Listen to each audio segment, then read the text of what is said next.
Helen Prejean, CSJ, you have awakened the conscience of an indifferent world to the unjust suffering of the condemned prisoner. A staunch advocate for life, you have become a most powerful voice in America, demanding an end to the death penalty. The journey of your own conscience began in 1939 in Baton Rouge, Louisiana, as a Roman Catholic schoolgirl and a child of privilege. Idealistic and devout, you became a sister of the Congregation of St. Joseph and went on to higher education at St. Mary's Dominican College and St. Paul's University. Your work encompassed teaching religious education in your parish and religious community, and in teaching junior and senior high school. You were 41 when your GED students of the St. Thomas Parish woke you to the profound evil of poverty and racial discrimination. Your students educated you, and you committed your life to fighting social injustice and helping the poor. In 1982, you became the spiritual advisor of death row prisoner Patrick Saunier, and were with him at his execution in 1984. From this experience, you began your ministry against the death penalty. You authored the 1993 groundbreaking book, Dead Man Walking, an eyewitness account of the death penalty in the United States, which reached millions of readers. As an Oscar-winning film, a stirring opera, and a play, the book brought the story to millions more. Through worldwide speaking tours and in your subsequent book, The Death of Innocence, an eyewitness account of wrongful executions, you have educated and inspired citizens and challenged them to social justice. You have launched or served organizations including Witness to Innocence, the National Coalition to Abolish the Death Penalty, Moratorium 2000, and the Death Penalty Discourse Network. Your voice for life has been recognized with the Pace Christe USA Pope Paul VI Teacher of Peace Award, the World Paceminteri Award, and the Robert M. Holstein Faith Doing Justice Award. Because you learned to listen to the very least of these among us, the condemned and the desperate, the dying, the destitute, the angry and violent, and then turned comprehension into action for social justice and mercy, Sabra Regina University is deeply honored to confer upon you, Helen Prejean, CSJ, the degree of Doctor of Humane Letters, honoris causa, with all its attendant rights and privileges on this 4th day of September, 2018.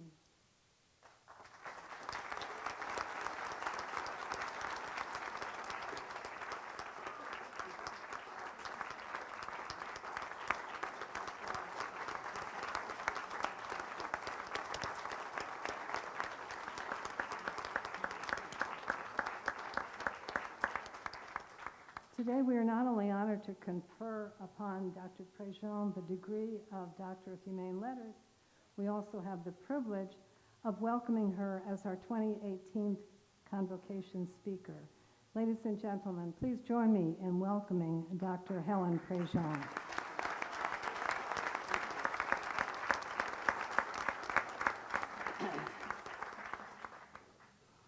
Well, I'm from New Orleans where it's really hot. But I'm aware of this place, and y'all don't have to worry. 3 stories, and we out of here, okay?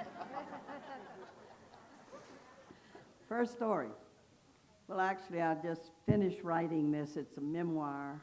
It's the story of my spiritual journey of waking up to the gospel of Jesus and being called to be a person of justice.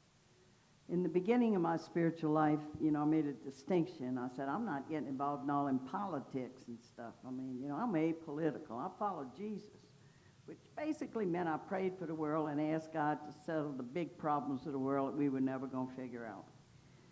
But then the waking up, and we never know when grace is going to hit us. We went to a conference. Nuns always going to conferences. And this one was up in Terre Haute, and there was this nun coming to talk to us. Her name's Sister Marie Augusta Neal. And I wasn't too happy about this nun because it was going to be on all this social justice stuff. And we kind of had a real debate going on in the community. We had the spiritual camp who said, look, if the poor know about God, then they can get through anything. And then we had the social justice nuns saying, we can't be content to just see people in poverty. We got to work to change things. Well, this nun was coming to Terre Haute, and we were going to be captive for 3 days, was a social justice nun. So all the way up on the bus, I'm not happy. I'm just praying, well, maybe by the grace of God, I can come through unscathed. That's a dangerous prayer to say to the Holy Spirit. And she got me on the second day. And I can tell you the line. She said, Jesus preached good news to the poor. I thought I knew what was coming next, about how God was like a loving father, knew every hair on their head was numbered, and when they came to heaven, they would have a high place in the kingdom, they who had been so poor on earth. That isn't what she said. She said, integral to the good news that Jesus preached to poor people was that they would be poor no longer. It wasn't God's will for some people to be poor and some people to be unbelievably rich. It's the system and decisions we've set up that has enabled that to be that way. And so then I got it. It's just like I got it. Something deep, deep down inside clicked. If I really am going to try to follow Christ, I need to be on the side of justice.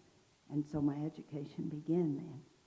And I just want to say, when I heard that, I just said, I've been wrong about this. So I need to act. So the action was a radical action in a way. I moved into the St. Thomas housing projects in New Orleans and began to live among poor and struggling African-American people who, when I was growing up, my daddy wasn't super wealthy, but he was a lawyer. He had done all right.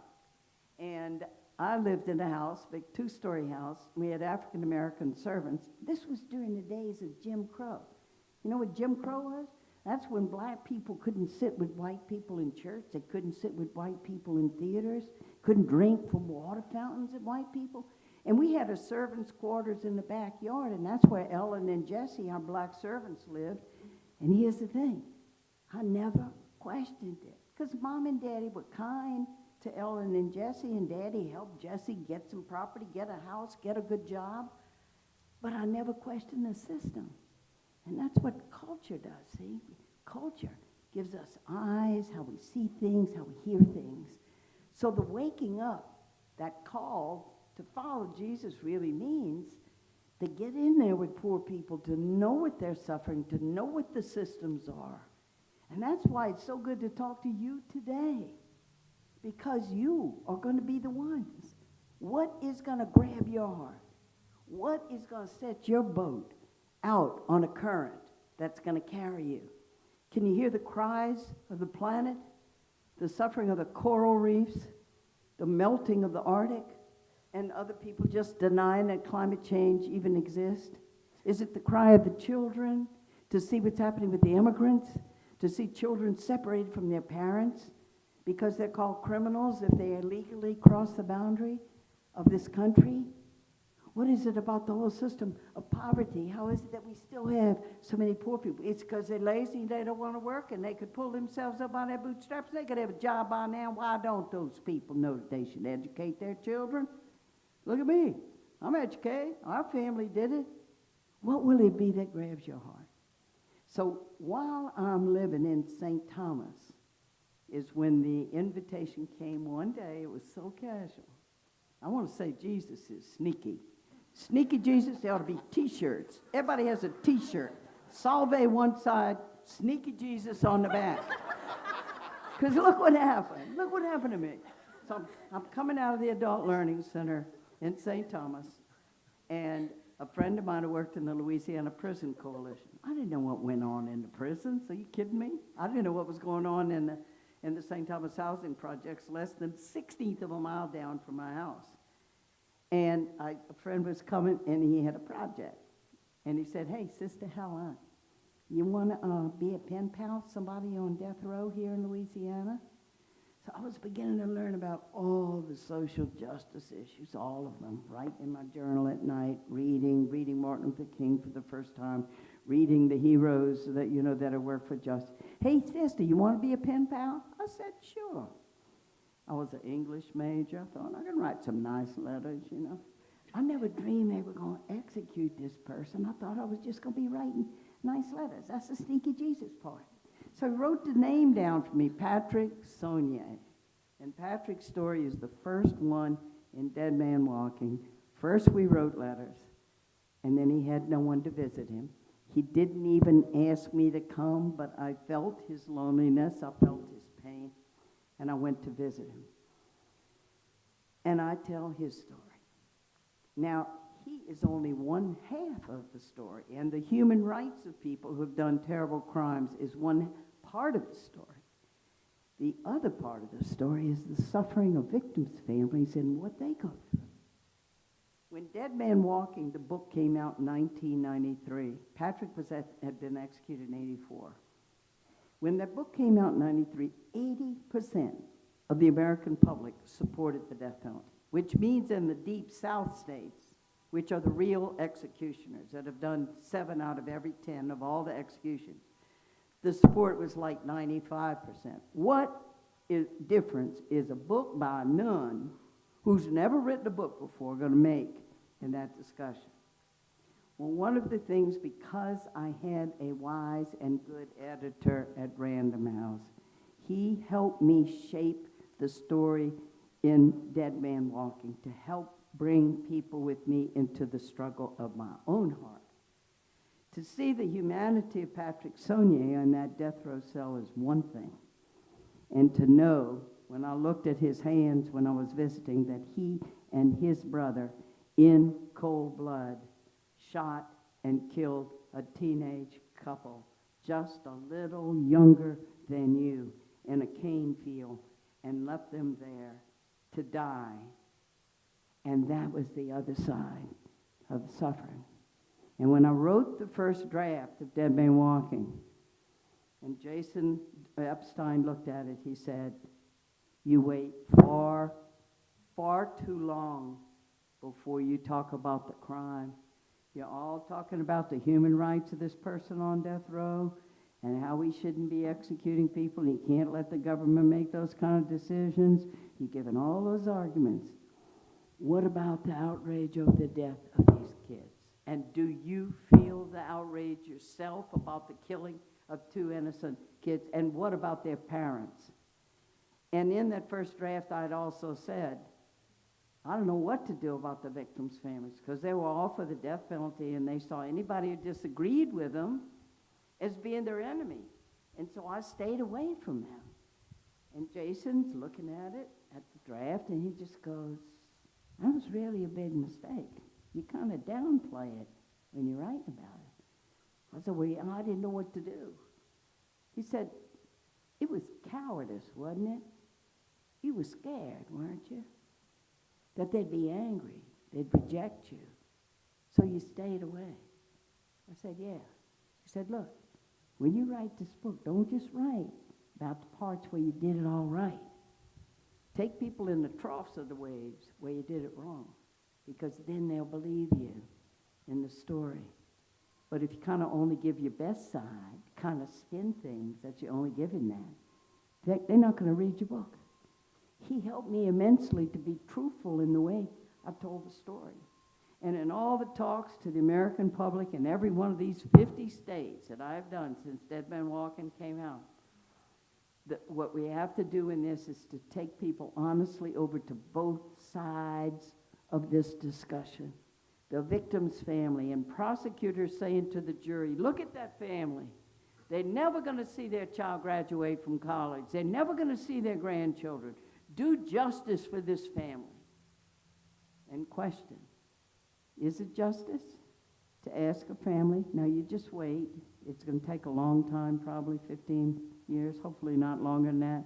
But then we're going to invite you in, and you get to sit on the front row, and you get to watch as we, the state, kill the one, kill your loved one, and you get to watch that, and that's going to be your justice. That's going to give you closure. That's going to give you peace. Can it? And so to descend into these issues is what the book did.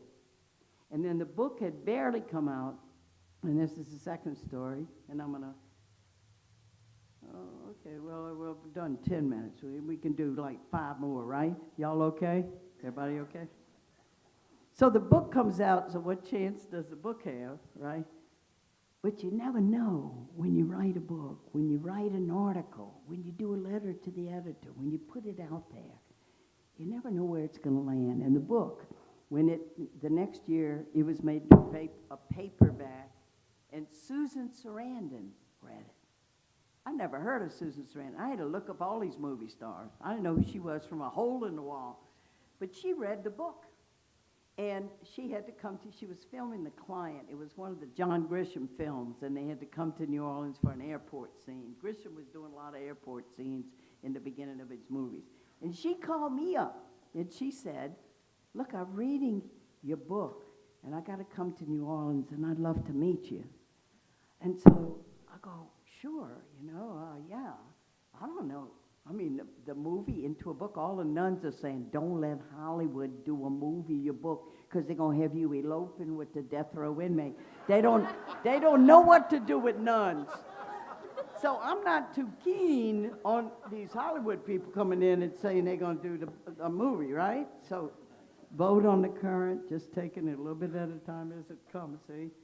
So I meet with Susan, but before I meet with her, I don't know what she looks like. So the whole group of us rented Thelma and Louise. So I could recognize it because we were going to meet in this restaurant. The whole movie, I got her mixed up with Gina, the other actress, and I didn't like that role of Gina. She was that ditzy one in that movie, got him in all that, with Brad Pitt, and it gets him into trouble, and they end up driving off a cliff. But when Susan walked in the restaurant, I said, thank you, Jesus, she's Louise. I was relieved that she was Louise. I only told her this much later after we got to be friends. But anyway, we sat down at a table, and she was the one who knew that we needed another kind of film in the United States. We hadn't had a film that really brought people over to both sides of the struggle and didn't let the audience struggle with it. They were kind of like formulaic movies. The whole thing was, is the person guilty or not? Maybe, yeah, guilty, no, maybe not, yeah, guilty, okay, execution, justice done, end of film, end of reflection. And Susan said, we need something much deeper that can help the American public go deeper. Then it took her 9 months to convince Tim Robbins to do the film, but finally she succeeded. We did the film, so this was incredible. The book comes out in 93, the hardback, paperback in 94, have a film by 95, and then don't you know it gets 4 nominations for the Academy Award, and don't you know Susan gets the Academy Award for portraying me, and I am at those Academy Awards. And sisters, it was on the Feast of the Annunciation, March 25th. And this is one heck of an annunciation, because they had 1.3 billion people in the world watching the Academy Awards that night, and it gave Dead Man Walking over to the world, and they began to read the book. I call it first-rate miracle. Whoopi Goldberg was the MC that night. It was a hoot. I mean, it was like the Academy Awards. I went to the bathroom. The bathroom looked like a high-class restaurant. Everything was amazing. But it gave the word out, and I was in Japan 6 weeks after that, the whole Academy Awards thing, and the taxi cab driver was saying, Dead Man Walking, and it just got out there. But all I just did my bit. We just do our bit, and then we turn it over. The memoir is called River of Fire. River because life moves and it keeps moving. The fire part is because we catch on fire when we see something that moves our heart and soul, grabs us, and we know we'll be doing it for the rest of our life. The prelude in River of Fire goes like this, and this was the first man I accompanied to execution. Despite that ambivalence we feel of the terrible things people have done, there is a deep humanity to people and a dignity, which Pope Francis has just pronounced that the catechism is going to be changed, because even those among us who have done an unspeakable crime have a dignity that must not be taken from them. And as I said, when I had an occasion to have a conversation with Pope John Paul, when I'm walking with a man to execution, and he's chained hand and foot, surrounded by 6 guards, and he's been rendered completely defenseless, and he says to me, "Sister, please pray that God holds up my legs as I walk." That he did an outrageous, despicable deed, yeah. But then what does it mean for us to do this act and strap a man down and then have good people like the guards and the wardens that participate in the deliberate killing of a person who's been rendered defenseless? So the prelude of the book goes like this. I'll end with this, because it's called, this is the fire part of the book. They killed a man with fire one night. They strapped him in a wooden chair and pumped electricity through his body until he was dead. His killing was a legal act because he had killed. No religious leaders protested the killing that night, but I was there. I saw it with my own eyes. And what I saw set my soul on fire, a fire that burns in me still. And now here's an account of how I came to be in the killing chamber that night and the spiritual currents that drew me there. So students of Salve, to you I pray, and I hope may you catch on fire. The heat of the tent has nothing to do with you catching on fire.